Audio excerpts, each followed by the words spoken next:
In this lecture, we will discuss the working of a simple carburetor.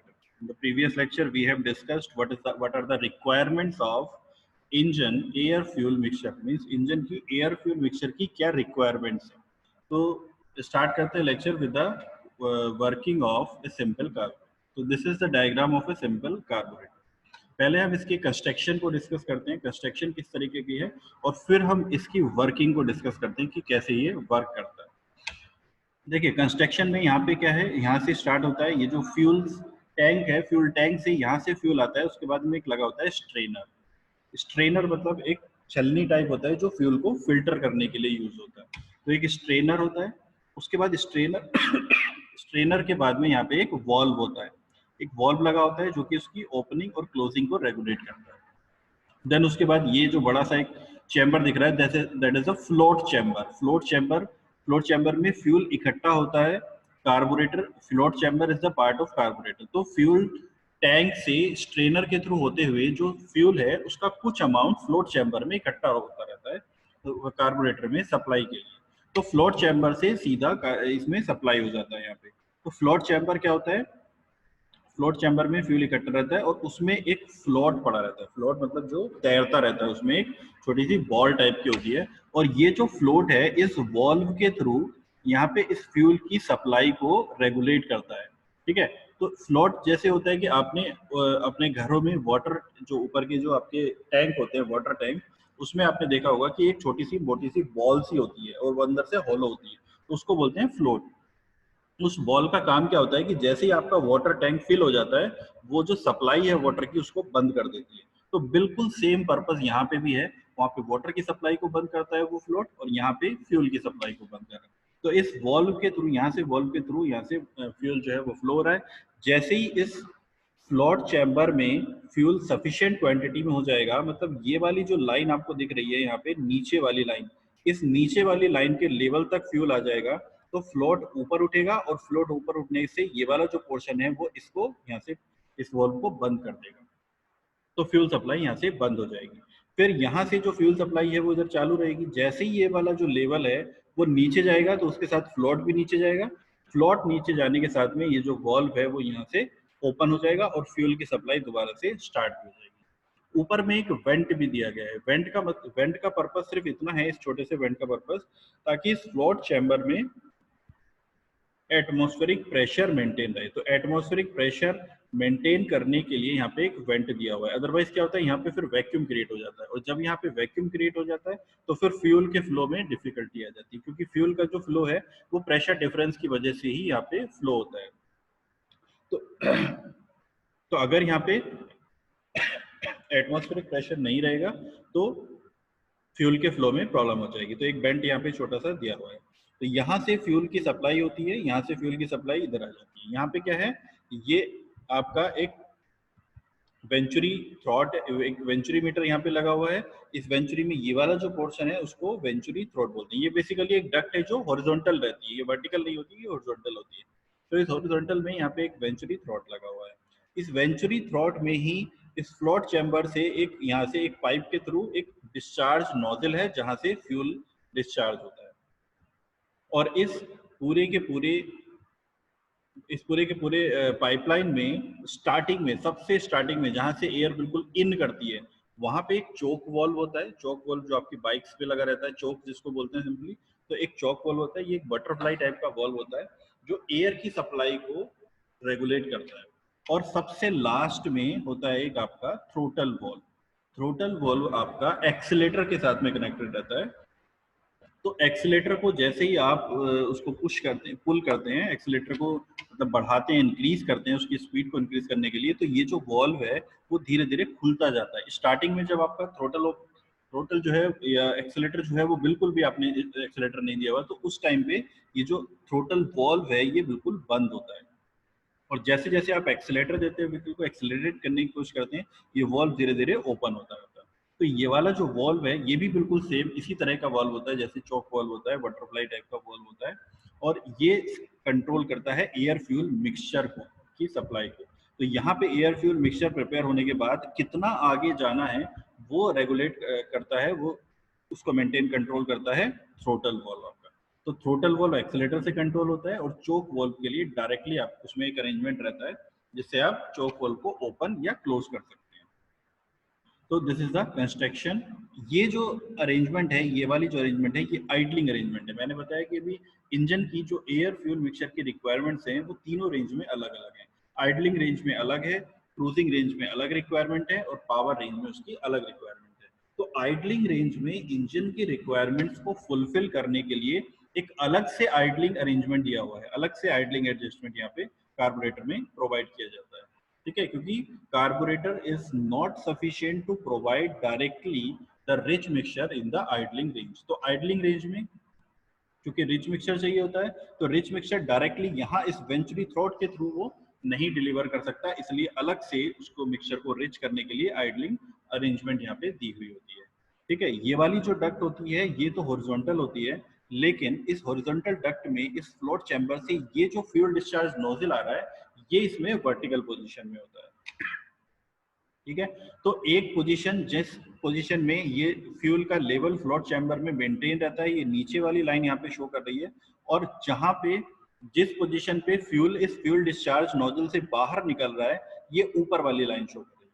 मतलब इस ऊपर वाली लाइन और नीचे वाली लाइन जो है फ्लोट चैम्बर, जिस हाइट पे फ्लोट चैम्बर में फ्यूल का लेवल है वो नीचे वाली लाइन, और जिस हाइट पे ये फ्यूल डिस्चार्ज हो रहा है फ्यूल डिस्चार्ज नोजल से, वो वाली लाइन थोड़ी सी ऊपर है, और इन दोनों के बीच की जो डिस्टेंस है उसको हम Z से डिनोट करें। तो that is the construction of the carburettor. तो ये था इसका कंस्ट्रक्शन। अब इसकी हम वर्किंग समझते हैं कि कैसे एयर फ्यूल मिक्सचर यहाँ पे प्रिपेयर होता है। देखिए, एयर फ्यूल मिक्सचर प्रिपेयर करने के लिए पहली चीज तो आपको ये समझनी पड़ेगी कि जो एयर है वो तो गैसियस फॉर्म में है, लेकिन यहाँ पे फ्लोट चैम्बर में जो फ्यूल है वो लिक्विड फॉर्म में है। लेकिन एयर फ्यूल मिक्सचर प्रिपेयर करने के लिए हमें फ्यूल को पहले वेपोराइज करना होता है, और वेपोराइज करने से पहले हमें उसको एटोमाइज करना होता है। एटोमाइज का क्या मतलब होता है?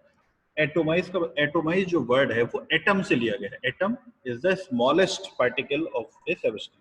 तो एटोमाइज करने का क्या मतलब है? उसको छोटे छोटे पार्टिकल्स में ब्रेक करना, दैट इज द एटोमाइजेशन। ठीक है, तो फ्यूल को हमें वेपोराइज करने, क्योंकि देखिए बड़ा अगर कोई ड्रॉपलेट होगा तो उसका मास ज्यादा होगा, और वेपोराइज करने के लिए वो कितनी हीट एब्जॉर्ब करेगा? ml मतलब mass multiplied by the latent heat of vaporisation.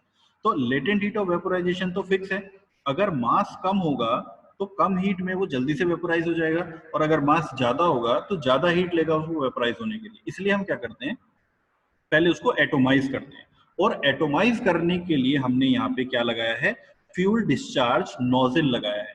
Fuel discharge nozzle से क्या करता है? नोजल से जब जो फ्यूल है वो बाहर निकलता है वो एक स्प्रे की फॉर्म में निकलता है। ठीक है, तो स्प्रे की फॉर्म में जब वो बाहर आता है तो उसका जो मास है ड्रॉपलेट्स का वो बहुत ही कम होता है, जिसकी वजह से वो बहुत ही कम हीट एब्जॉर्ब करके जल्दी से वेपोराइज हो जाता है। ठीक है, और साथ ही साथ वेपोराइज होने के लिए एक तो टेम्परेचर चाहिए होता है। ठीक है, हीट का मतलब क्या है कि टेम्परेचर होना चाहिए वहाँ पे, लेकिन यहाँ पे टेम्परेचर तो है नहीं, फिर वो वेपोराइज कैसे होगा? उसको कम से कम उसमें बॉइलिंग पॉइंट तक तो जाना ही पड़ेगा ना। तो उसके लिए हम क्या करते हैं? उसके लिए हमारे पास दूसरा तरीका हम यहाँ पे यूज करते हैं। दूसरा तरीका क्या होता है? देखिए, सपोज इसके लिए हम एक एग्जाम्पल लेते हैं कि वाटर का जो बॉइलिंग पॉइंट है वो हम 100 डिग्री सेंटीग्रेड मान के चलते हैं, लेकिन 100 डिग्री सेंटीग्रेड से भी ज्यादा रोल है प्रेशर का। अगर प्रेशर 1 एटमॉस्फेरिक होगा तभी वाटर 100 डिग्री सेंटीग्रेड पे बॉईल हो जाएगा या वेपोराइज हो जाएगा। अगर प्रेशर ज्यादा होगा तो फिर ज्यादा टेम्परेचर पे बॉईल होगा या वेपोराइज होगा, लेकिन अगर प्रेशर कम होगा तो वो कम टेम्परेचर पे भी बॉईल हो जाता है। और ऐसा कोई इम्पॉसिबल नहीं है कि जो वाटर है वो रूम टेम्परेचर पे बॉईल नहीं हो सकता। अगर हम उसका प्रेशर इतना कम कर देते हैं कि वो प्रेशर उसके वेपर प्रेशर के बराबर हो जाता है, तो फिर एटमॉस्फेरिक टेम्परेचर पे भी वाटर इजीली वेपोराइज हो जाता है, वो आपने देखा भी है। ठीक है, तो उसी तरीके से हम फ्यूल को वेपोराइज करने के लिए उसको बॉइलिंग पॉइंट तक नहीं लेके जाते हैं, उसके बॉइलिंग टेम्परेचर तक नहीं लेके जाते हैं, हम उसके प्रेशर को कम करते हैं और उसके प्रेशर को वेपर प्रेशर तक लेके जाते हैं। वेपर प्रेशर वो प्रेशर होता है जिस प्रेशर पे एटमॉस्फेरिक टेम्परेचर पे ही कोई भी लिक्विड वेपोराइज हो जाता है, that is the vapour pressure. तो हम क्या करते हैं? टेम्परेचर इंक्रीज करने के बजाय हम यहाँ पे दूसरा मेथड चूज करते हैं, and that method is the decreasing pressure. Pressure को डिक्रीज करने की कोशिश करते हैं। ठीक है, तो प्रेशर को डिक्रीज करके हम यहाँ पे जो फ्यूल है उसको वेपोराइज करते हैं। अब यहाँ पे जब फ्यूल वेपोराइज हो जाएगा तो एयर का फ्लो यहाँ से हो रहा है, उसके साथ में मिक्स भी हो जाएगा। अब यहाँ पे दो चीजें हैं, पहली चीज तो फ्यूल को वेपोराइज करना, और दूसरी चीज कि फ्यूल को उतनी क्वांटिटी में बाहर लेके आना कि एक कंबस्टेबल मिक्सचर बने, और कंबस्टेबल मिक्सचर के साथ साथ जो इंजन की रिक्वायरमेंट है, जो मिक्सचर है उस हिसाब से बने। अगर इंजन की रिक्वायरमेंट है 9:1 की तो 9:1 बने, अगर इंजन की रिक्वायरमेंट है 16:1 की तो 16:1 का मिक्सचर बने। तो यहाँ पे दो चैलेंज है, पहला तो फ्यूल को वेपोराइज करना, और दूसरा फ्यूल को उस क्वांटिटी में बाहर लेके आना कि एक कंबस्टेबल मिक्सचर प्रिपेयर हो जैसा कि इंजन की रिक्वायरमेंट है। अब देखिए ये कैसे फुलफिल करता है कार्बोरेटर। तो यहां से क्या होता है, देखिए यहां से एयर फ्लो होती है। अब यहां से जो एयर फ्लो हो रही है उसका प्रेशर कितना होगा, एटमॉस्फेरिक प्रेशर होगा। अब एटमॉस्फेरिक प्रेशर पे जब एयर यहाँ पे एंटर करेगी तो यहाँ पे तो एरिया ज्यादा है, ये सेक्शन 1 है। अगर हम इस वेंचुरी की बात करें, वेंचुरी मीटर की बात करें, तो इस वेंचुरी मीटर में यहाँ का जो सेक्शन है उसको हमने 1 लिया है, और यहाँ पे ये जो नीचे वाला आपको लाइन दिख रही है, इस लाइन को हमने, सॉरी ऊपर वाली जो लाइन दिख रही है इस लाइन को हमने 2 पॉइंट लिया हुआ है। तो ये हो गया सेक्शन ए और ये हो गया सेक्शन बी 2 पॉइंट यहाँ पे। तो 1 पॉइंट पे जो है वो एरिया ज्यादा है।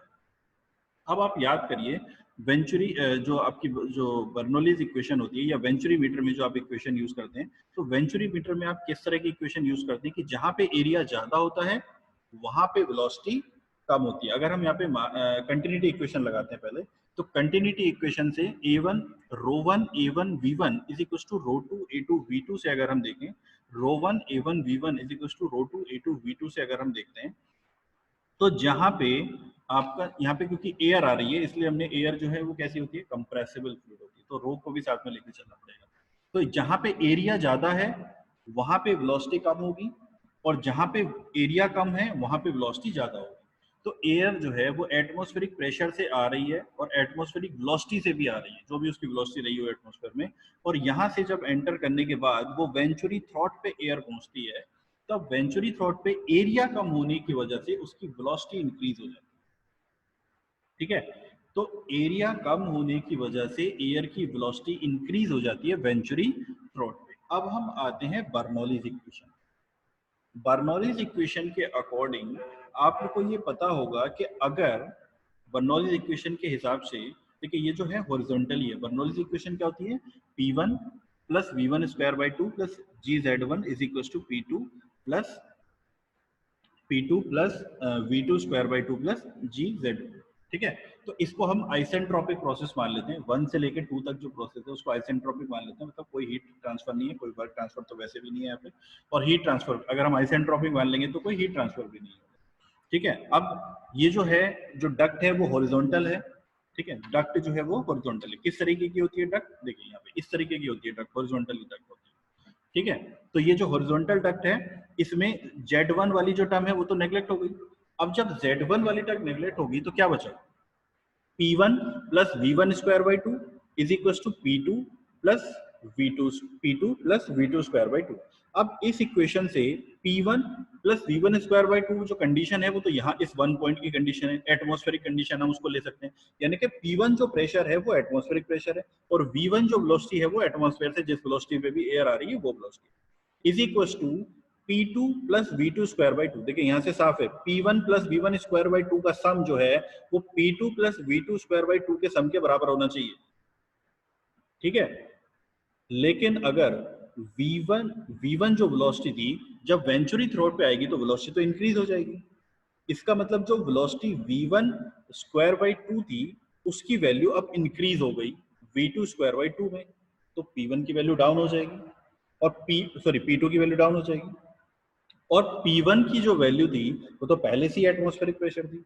अब एटमॉस्फेरिक प्रेशर से भी अगर वो डाउन हो जाएगी, इसका मतलब कि वेंचुरी थ्रॉट जहां पे है एयर की वेलोसिटी बढ़ने की वजह से वहां पे वैक्यूम प्रेशर क्रिएट हो जाएगा। यहाँ पे वैक्यूम प्रेशर क्रिएट हो जाएगा, और मैंने क्या बताया, यहाँ फ्लोट चैम्बर में हमने एक ऊपर डक्ट छोड़ी हुई है वेंट टू एटमॉस्फेयर, किस लिए, यहाँ का प्रेशर, फ्लोट चैम्बर का प्रेशर एटमॉस्फेरिक प्रेशर मेंटेन करने के लिए।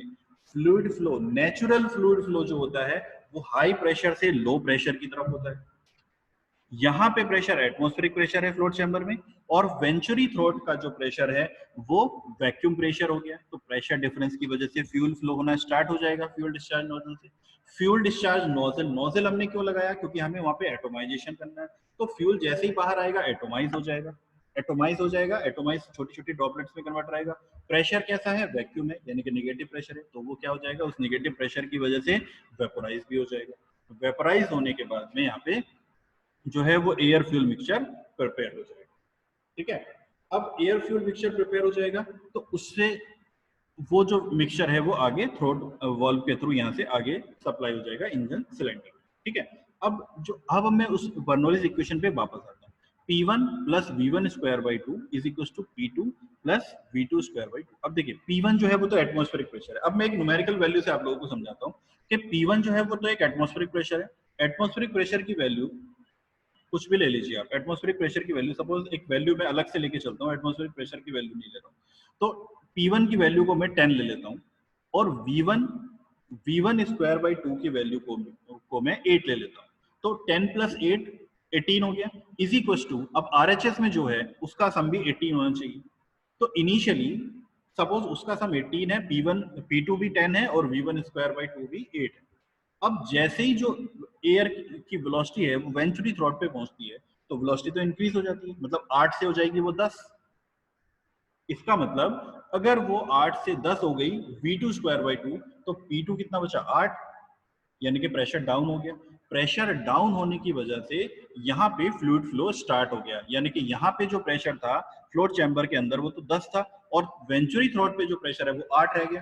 तो 10 माइनस 2 प्रेशर डिफरेंस की वजह से फ्यूल यहाँ पे फ्लो हो जाएगा और जो वेलोसिटी होगी उसकी या जो क्वांटिटी होगी या जो मास फ्लो रेट होगा फ्यूल का वो भी तो इसी प्रेशर डिफरेंस पे डिपेंड करेगा। अगर ये pressure difference 10 minus 8 is equal to 2 है तो कम मास फ्लो रेट होगा, कम वेलोसिटी होगी। अगर ये प्रेशर डिफरेंस और ज्यादा इंक्रीज होता है तो फिर फ्यूल का फ्लो भी इंक्रीज होगा, फ्यूल का मास फ्लो रेट भी इंक्रीज होगा। और वो कैसे इंक्रीज होगा, देखिए अब जैसे जैसे आप इस थ्रोटल ओपनिंग को बढ़ाएंगे तो यहाँ से एयर का मास फ्लो रेट भी बढ़ेगा। एयर का मास फ्लो रेट बढ़ेगा तो यहाँ पे वेंचुरी थ्रोट पे एयर की वेलोसिटी और ज्यादा बढ़ी थी, मतलब 8 से 10 थी, अब 10 से 12 हो गई। जैसे ये 10 से 12 होगी तो P2 जो प्रेशर है वो तो 6 ही रह जाएगा। तो अब प्रेशर डिफरेंस कितना हो गया 10 माइनस 6। 10 - 6 मतलब जैसे ही यहाँ पे हमने थ्रोटल वॉल्व को ओपन किया एयर का मास फ्लो रेट बढ़ा। एयर का मास फ्लो रेट बढ़ने से वेंचुरी थ्रोट पे एयर की वेलोसिटी बढ़ गई, जिसकी वजह से वेंचुरी थ्रोट का प्रेशर और डाउन हो गया और इसकी वजह से फ्यूल की क्वांटिटी भी इंक्रीज होगी। मतलब इन शॉर्ट जैसे ही थ्रोटल वॉल्व और ज्यादा ओपन होता है एयर की वेलोसिटी भी बढ़ जाती है, एयर का मास फ्लो रेट भी बढ़ जाता है और फ्यूल का मास फ्लो रेट भी बढ़ जाता है due to the large pressure drop. ठीक है, अब अगर और हम थ्रोटल वॉल्व को ओपन करते हैं, सपोज एयर की वेलोसिटी 12 से अब 14 हो गई, 12 से यहाँ पे 14 हो गई तो जो प्रेशर था वो तो 4 ही रह गया, 4 ही रह गया, मतलब प्रेशर डिफरेंस 10 से 4 यानी कि 6 का डिफरेंस आ गया। पहले 2 का था, फिर 4 का, 6 का। तो जैसे जैसे एयर की वेलोसिटी बढ़ रही है, एयर का मास फ्लो रेट बढ़ रहा है विद द थ्रोटल ओपनिंग, वैसे वैसे फ्यूल का भी फ्लो रेट यहाँ पे इंक्रीज हो रहा है। तो इस तरीके से एक कांस्टेंट एयर फ्यूल मिक्सचर यहाँ पे बनता रहता है। ठीक है, कांस्टेंट, वेरी नहीं करता है। अभी मैंने क्या बताया, इस बात को हाईलाइट कर लेना जो मैं अभी समझा रहा हूँ, क्योंकि इस पर हम आगे भी और डिस्कशन करेंगे। तो इस हिसाब से, इस वर्किंग के हिसाब से जो कार्बोरेटर है, जैसे एयर की क्वांटिटी इंक्रीज हो रही है वैसे ही फ्यूल की क्वांटिटी भी इंक्रीज हो रही है और इस हिसाब से कार्बोरेटर एक constant air fuel mixture cylinder को प्रोवाइड कर रहा है। अब पहला सवाल तो याद है कि इंजन को तो कांस्टेंट एयर फ्यूल मिक्सचर चाहिए ही नहीं। ठीक है, तो उसके लिए हम अभी आगे डिस्कस करते हैं। तो ये चीज यहाँ से निकल के आ रही है, ये चीज यहाँ से क्लियर है कि जैसे हम थ्रोटल ओपन करते हैं, जैसे ही हम एक्सेलेरेटर पेडल को प्रेस करते हैं, जो थ्रोटल वॉल्व है वो ज्यादा ओपन होता है, वो ओपन धीरे धीरे ओपन होने लगता है और इसके ओपन होने की वजह से यहाँ से एयर की जो सप्लाई है वो इंक्रीज हो जाती है, यानी कि एयर का मास फ्लो रेट इंक्रीज हो जाता है।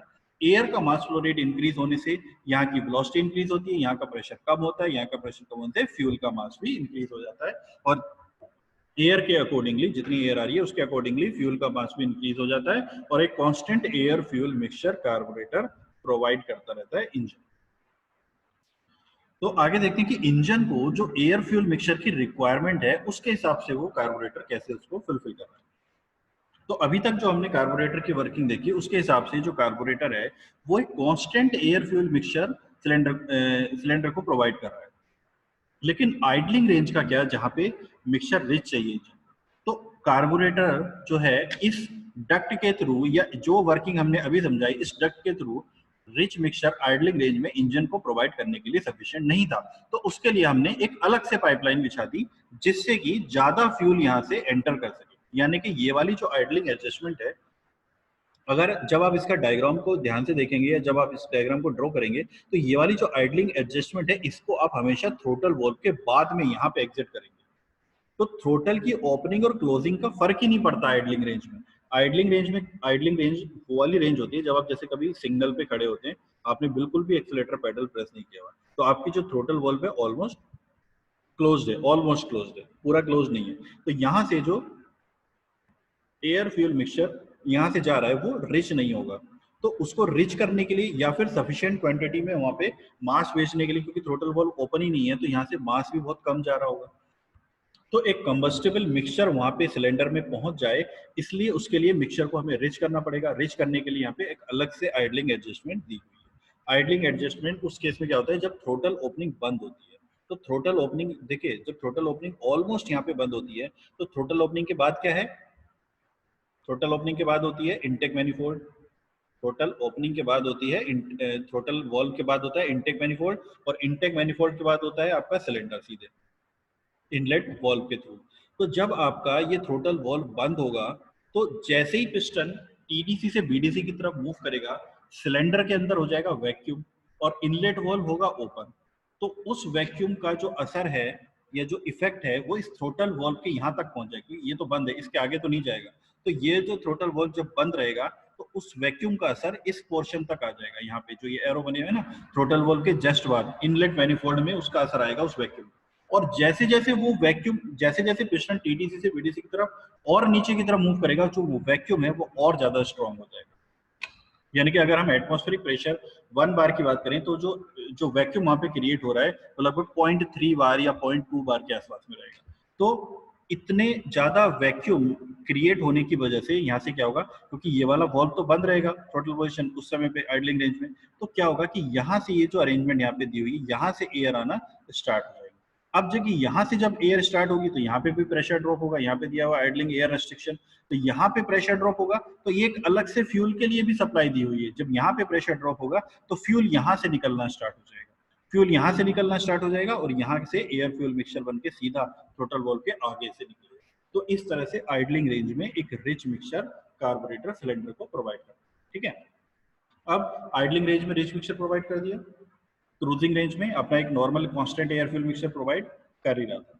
ठीक है, अब बात करते हैं, ये वाला जो चक्कर था वो तो खत्म हो गया। पावर रेंज में उसका जो मिक्सचर है वो अपने आप ही रिच होता रहता है।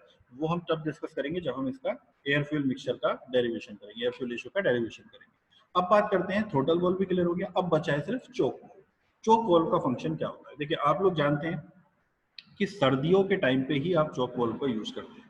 अब होता क्या है, सर्दी के टाइम पे जब आपका जो व्हीकल है वो बहुत टाइम तक ऐसे ही खड़ा रहता है, या ओवरनाइट की बात करें, ओवरनाइट जब जो व्हीकल है वो ऐसे ही खड़ा रहता है, स्टेशनरी रहता है, तो सुबह के टाइम पे वैसे ही ठंड बहुत ज्यादा होती है। यहाँ पे टेम्परेचर का रोल है, तो ठंड बहुत ज्यादा होने की वजह से क्या होता है, टेम्परेचर बहुत डाउन हो जाता है। अब देखिए मैंने यहाँ पे क्या बताया, जो कार्बोरेटर है वो इस हिसाब से डिजाइन है कि यहाँ पे जब निगेटिव प्रेशर होगा, तब वहां पे जो फ्यूल है वो वेपोराइज हो जाएगा।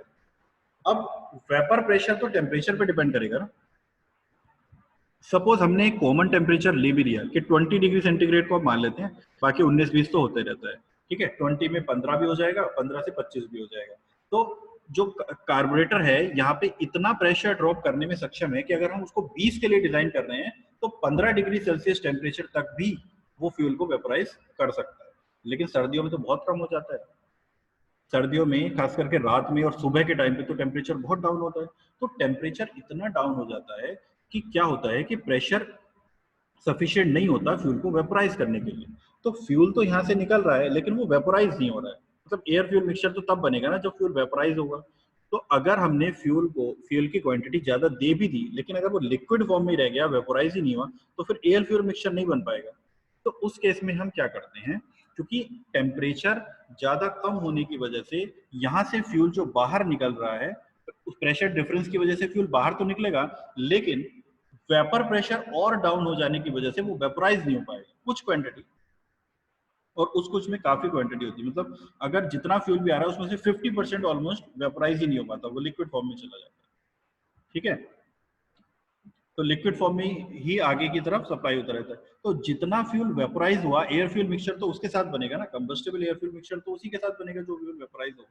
वेपराइज तो 50% ही हुआ है, तो एक कंबस्टेबल फ्यूल एयर मिक्सचर नहीं बन पाएगा उसमें, क्योंकि हमारा जो कंबस्टेबल मिक्सचर बनना था वो तो पूरा फ्यूल जितना बाहर आया, अगर वो सारे का सारा वेपराइज होता तब कंबस्टेबल मिक्सचर बनता। तो मिक्सचर इतना ज्यादा लीन रहेगा उस समय पे, फ्यूल की क्वांटिटी इतनी कम रहेगी उसमें, क्योंकि 50% ही वेपराइज हुआ, कि मिक्सचर जो है वो कंबस्टेबल नहीं हो पाएगा और उसका जो कंबस्शन है वो हो नहीं पाएगा, जिस वजह से जो गाड़ी है वो स्टार्ट नहीं होती। तो उसके लिए हम क्या करते हैं, हम यहाँ पे क्या करते हैं, चोक वॉल्व लगाते हैं।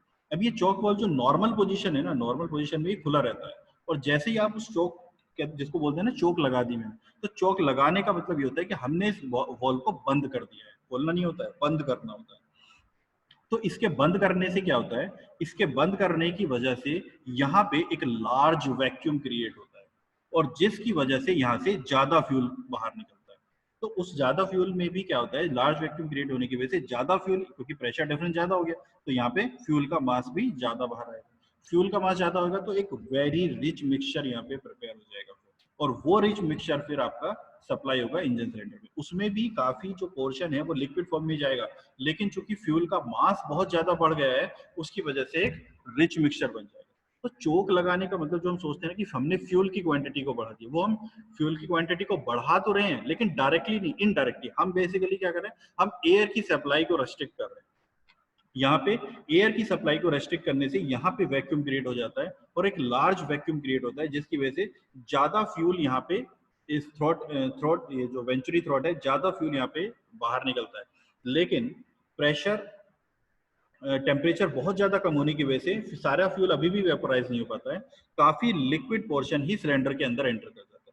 लेकिन फ्यूल का मास ज्यादा होने की वजह से कंबस्टेबल एयर फ्यूल मिक्सचर बन जाता है, और एक बार जब स्पार्क हो जाता है, कंबस्शन हो जाता है, तो फिर धीरे धीरे धीरे धीरे जैसे स्पीड बढ़ती है, तो इंजन का जो टेम्परेचर है वो इंक्रीज होने लगता है, और उस टाइम पे फिर हम चोक को बंद कर देते हैं। तो that is the function of the choke. तो ये हो जाता है चोक का फंक्शन। अब पुराने टाइप के जो व्हीकल्स होते थे उनमें सब में कार्बोरेटर था। तो जो कार्स वगैरह थी उसमें आपने कभी नहीं नोटिस किया होगा कि हम उसमें चोक वॉल्व को पुल या पुश कर रहे हैं, क्योंकि वहां पे ऑटोमेटिक होता है, ऑटोमेटिक थर्मोस्टेट के थ्रू होता है, टेम्परेचर को सेंस करता है थर्मोस्टेट, और उसके अकॉर्डिंगली आपका जो चोक है वो वॉल्व जो है वो चोक वॉल्व जो है वो क्लोज हो जाता है। एयर सप्लाई रेस्ट्रिक्ट करने के बाद में रिच मिक्सचर प्रिपेयर हो जाता है, और जैसे धीरे धीरे इंजन हीट अप होता है, तो वो जो चॉक वॉल्व है वो अपने आप ही ओपन भी हो जाता है। तो कार्स वगैरह में पहले चॉक वॉल्व आता था, लेकिन वो ऑटोमेटिक होता था, उसको लगाने की जरूरत नहीं होती थी, थर्मोस्टेट के थ्रू वो अपने आप ही ऑपरेट हो जाता था। और आजकल की कार की अगर हम बात करें तो उसमें कार्बोरेटर होता ही नहीं है, फ्यूल इंजेक्शन सिस्टम यूज होता है, तो वहां पे सेंसर के थ्रू अपने आप ही रिच मिक्सचर वहां पे इसको इसको जो बोलते हैं, जब हम चोक वहां पे लगाते हैं ना, कोल्ड स्टार्टिंग बोलते हैं इसको, कोल्ड स्टार्टिंग। और स्टार्टिंग में इनिशियली जब आपका इंजन स्टार्ट होता है, जब आप रेड लाइट पे खड़े होते हैं, उसको आइडलिंग बोलते हैं। तो कोल्ड स्टार्टिंग के टाइम पे जो थर्मोस्टेट है वो इसके थ्रू अपने आप ही चोक लग जाता था, लेकिन आजकल जो आ रहा है फ्यूल इंजेक्शन सिस्टम यूज हो रहा है, तो फ्यूल इंजेक्शन सिस्टम में कोल्ड स्टार्टिंग के लिए अलग अरेंजमेंट होता है, वहाँ पे अपने आप ही रिच मिक्सचर प्रोवाइड हो जाता है। ठीक है, ये तो बात हो गई आपकी फोर व्हीलर्स की। टू व्हीलर्स पे आते हैं, जो आजकल के टू व्हीलर्स में अभी भी कार्बोरेटर्स यूज हो रहे हैं, जिनमें आपको अभी भी चोक लगानी पड़ती है, लेकिन पुराने टाइम में चोक यूज नहीं होती थी। चोक का जो फंक्शन है वो धीरे धीरे कार्बोरेटर में इंक्रीज हुआ है। जो पुराने टाइप के आपके स्कूटर्स हैं, या फिर जो पुराने टाइप के आपके रॉयल इनफील्ड की बाइक हैं, उनमें आप ये सब कैसे करते हैं? देखिए, आपने देखा होगा कि स्कूटर जब स्टार्ट नहीं होता तो उसको तिरछा करते हैं। ठीक है, उसको तिरछा क्यों करते हैं? देखिए, यहाँ पे सीधा सीधा फंक्शन है। जब स्टार्ट नहीं हो रहा, इसका मतलब आपका जो एयर फ्यूल मिक्सचर है वो कंबस्टेबल नहीं बन रहा, जिसकी वजह से स्पार्क होने के बाद भी वहां पे कंबस्शन स्टार्ट नहीं हो रहा। एक बार कंबस्शन स्टार्ट हो जाता है फिर तो स्टार्ट हो गया ना इंजन। तो इसका मतलब आपको मिक्सचर को रिच बनाना है। तो रिच बनाने के लिए क्या करते हैं, इंजन स्कूटर को एक तरफ से तिरछा करते हैं। तिरछा करके देखिए, सीधे सीधे आपको इस डायग्राम में दिख रहा होगा, अगर आप इसको तिरछा करेंगे तो फ्लोट चैम्बर के थ्रू इस वॉल से फ्यूल जो है ज्यादा क्वांटिटी में वेंचुरी थ्रॉट पे पहुंच जाएगा। तो इस प्रोसेस को बोलते हैं फ्लडिंग ऑफ कार्बोरेटर। फ्लडिंग मतलब कार्बोरेटर के अंदर बाढ़ लाना। तो स्कूटर को जो तिरछा करके वो स्टार्ट करने की कोशिश करते हैं ना, दैट इज उसका जो टेक्निकल रीजन है, वो क्या कर रहे हैं टेक्निकल भाषा में, वो फ्लडिंग ऑफ कार्बोरेटर कर रहे हैं। कार्बोरेटर में फ्लड लाने की कोशिश कर रहे हैं, जिससे बहुत सारी क्वांटिटी में फ्यूल जो है वो वेंचुरी थ्रोट पे पहुंचे और एक कंबस्टेबल मिक्सचर प्रिपेयर हो, जिसकी वजह से जो स्कूटर है वो स्टार्ट हो जाए। पुराने, आप लोग नए टाइप के स्टूडेंट्स हो, आपको पहले का शायद ना पता हो, लेकिन पहले के टाइप की जो रॉयल एनफील्ड की बाइक आती थी उसमें भी चौक नहीं होती थी, लेकिन उसको तिरछा करके स्टार्ट नहीं करते थे। उसमें एक छोटा सा पंप दिया होता था, तो धीरे धीरे उसको पंप को बार बार पुश करके पुल करके पुश करके पुल करके वो भी क्या कर रहा था, फ्लडिंग ऑफ कार्बोरेटर ही उससे करते थे। तो उससे क्या होता था, कार्बोरेटर का जो फ्लोट चैम्बर है, उस फ्लोट चैम्बर में फ्लड फ्लड जनरेट होता था। फ्लड मतलब बाढ़ जाना जैसे जनरेट होता था, जिसकी वजह से जो वेंचुरी थ्रोट है वहां पे ज्यादा फ्यूल सप्लाई होता था, रिच मिक्सचर प्रिपेयर होता था, और उसकी वजह से कंबशन इनिशिएट होता था। तो इस तरीके से ऑलमोस्ट सारे व्हीकल्स में जो एयर फ्यूल मिक्सचर कैसे प्रिपेयर किया जाता था, वो हमने इस कार्बोरेटर की वर्किंग के थ्रू समझ लिया।